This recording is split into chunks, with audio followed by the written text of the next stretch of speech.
Machine by H.G. Wells. The final chapter, chapter 12.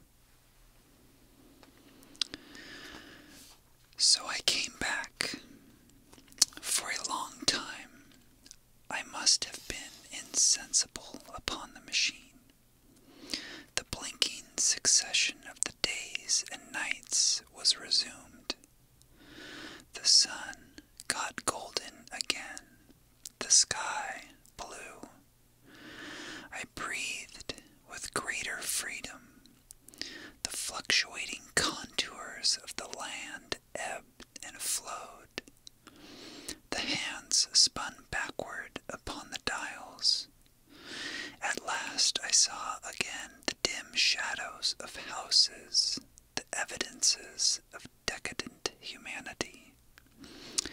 These too changed and passed, and others came. Presently, when the million dial was at 0, I slackened speed.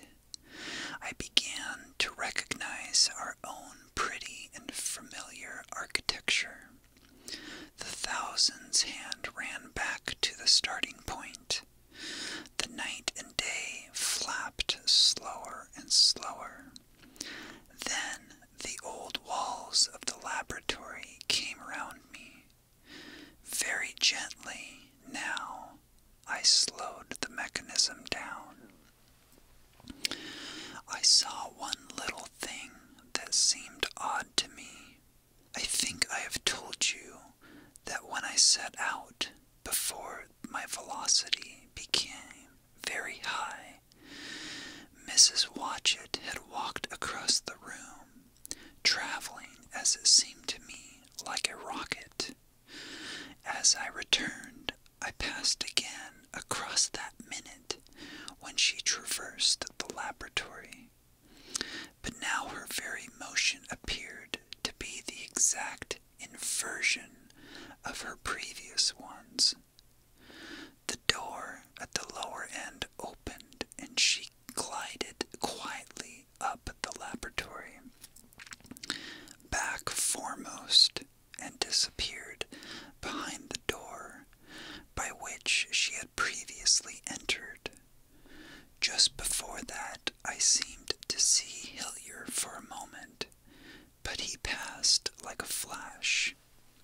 Then I stopped the machine and saw about me again the old familiar laboratory, my tools, my appliances, just as I had left them. I got off the thing very shakily and sat down upon my bench. For several minutes I trembled violently. Then I became calmer.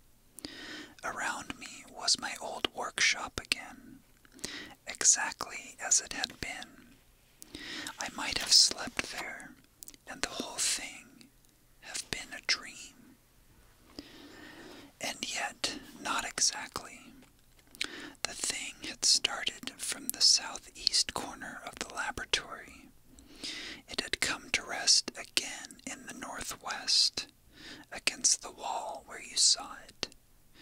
That gives you the exact distance from my little lawn to the pedestal of the White Sphinx, into which the Morlocks had carried my machine. For a time my brain went stagnant. Presently I got up and came through the passage here, limping because my heel was still painful and feeling sorely begrimed. I saw the Pall Mall Gazette on the table by the door. I found the date was indeed today, and looking at the timepiece, saw the hour was almost 8 o'clock. I heard your voices and the clatter of plates. I hesitated. I felt so sick and weak. Then I sniffed good, wholesome meat and opened the door on you. You know the rest. I washed and dined, and now I am telling you the story. I know, he said, after a pause, that all this will be absolutely incredible to you.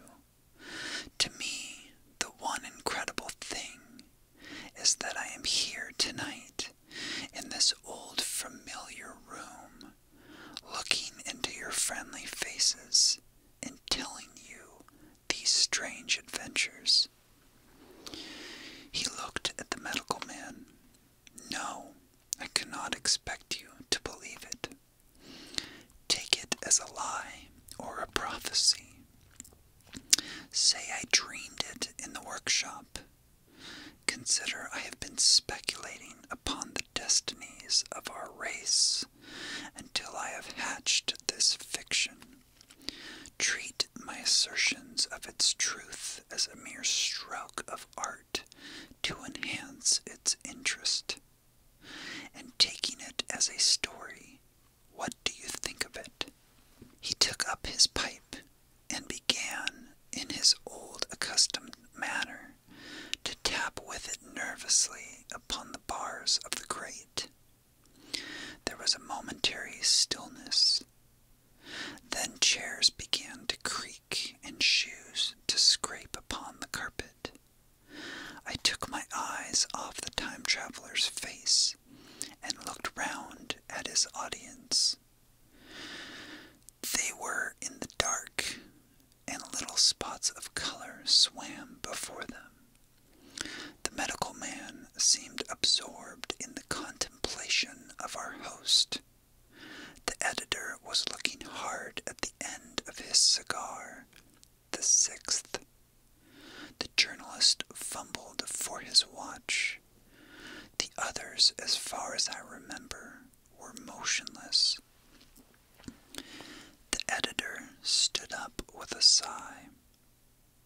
What a pity it is you're not a writer of stories, he said, putting his hand on the time traveler's shoulder. You don't believe it? Well, I thought not. The time traveler turned to us. Where are the matches? He said. He lit one and spoke over his pipe, puffing. To tell you the truth, I hardly believe it myself. And yet, his eye fell with a mute inquiry upon the withered white flowers upon the little table. Then he turned over the hand, holding his pipe, and I saw he was looking at some half-healed scars on his knuckles.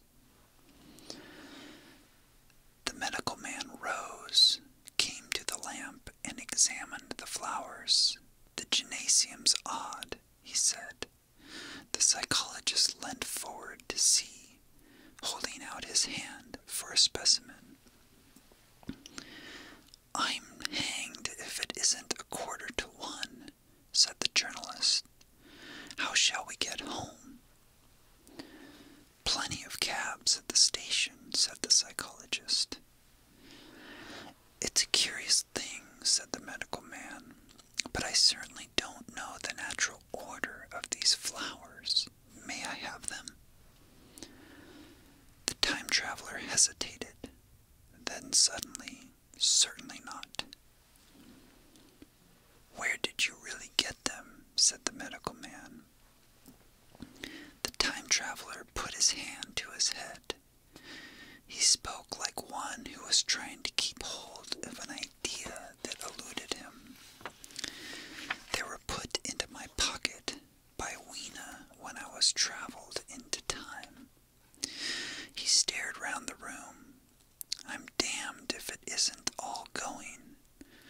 This room and you and the atmosphere of every day is too much for my memory. Did I ever make a time machine, or a model of a time machine? Or is it all only a dream? They say life is a dream. a precious poor dream at times, but I can't stand another that won't fit. It's madness. And where did the dream come from? I must look at that machine, if there is one. He caught up the lamp swiftly and carried it, flaring red, through the door into the corridor, and we followed him. There, in the flickering light of the lamp, was the machine, sure enough, squat, ugly, and askew, a thing of brass, ebony, ivory, and translucent, glimmering quartz, solid to the touch, for I put out my hand and felt the rail of it, and with the brown spots and smears upon the ivory, and bits of grass and moss upon the lower parts, and one rail bent awry. The time traveler put the lamp down on the bench and ran his hand along the damaged rail. "It's all right now," he said. "The story I told you was true. I'm sorry to have brought you out here in the cold." He took up the lamp, and in absolute silence we returned to the smoking room. He came into the hall with us and helped the editor on with his coat.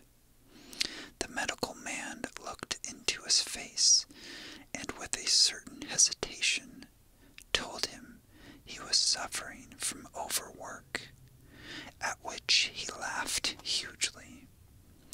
I remember him standing in the open doorway, bawling good night. I shared a cab with the editor. He thought the tale a gaudy lie. For my own part, I was unable to come to a conclusion. The story was so fantastic and incredible, the telling so credible and sober. I lay awake most of the night thinking about it.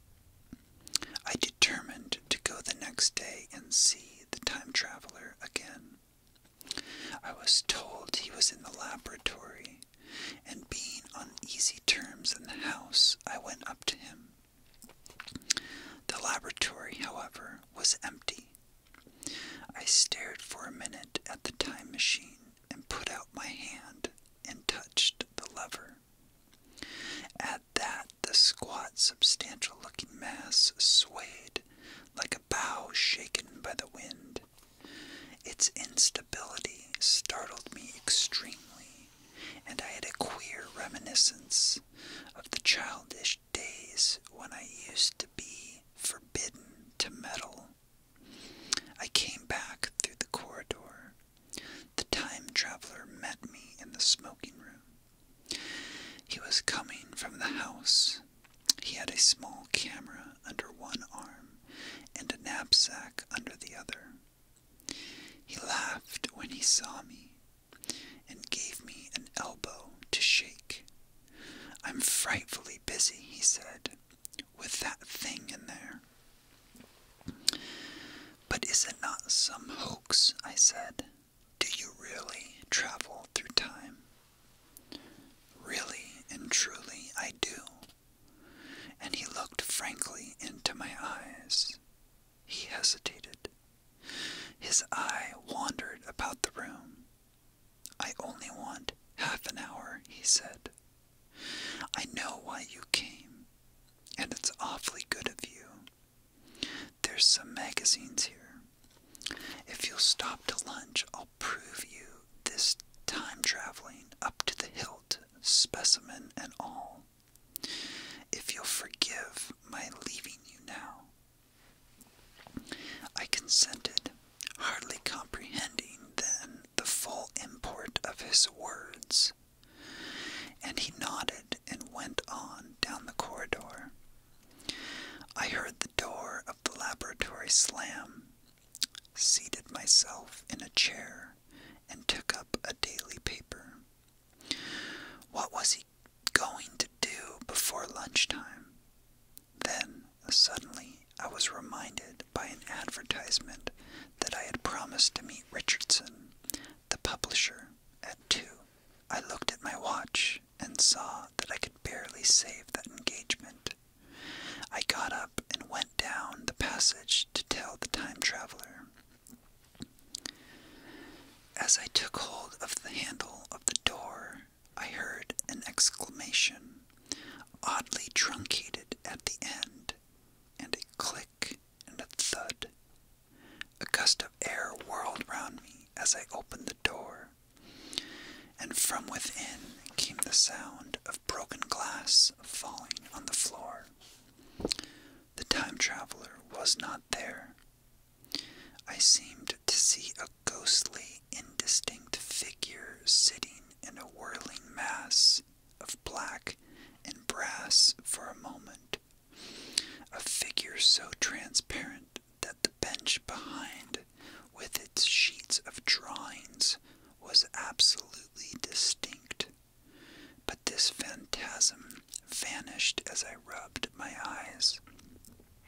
The time machine had gone, save for a subsiding stir of dust. The further end of the laboratory was empty. A pane of the skylight had apparently just blown in. I felt an unreasonable amazement. I knew that something strange had happened, and for the moment could not distinguish what the strange thing might be.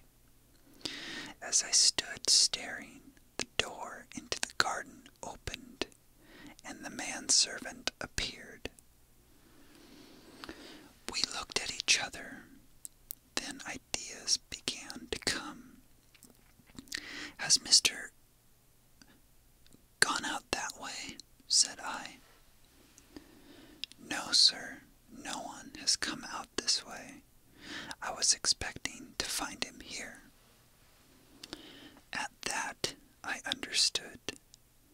At the risk of disappointing Richardson, I stayed on, waiting for the time traveler, waiting for the second, perhaps still stranger story, and the specimens and photographs he would bring with him. But I am beginning now to fear that I must wait a lifetime. The time traveler vanished 3 years ago, and as everybody knows now, he has never returned. That is the end of the book. Thank you so much for watching. Thank you so much for listening. And if you haven't already, subscribe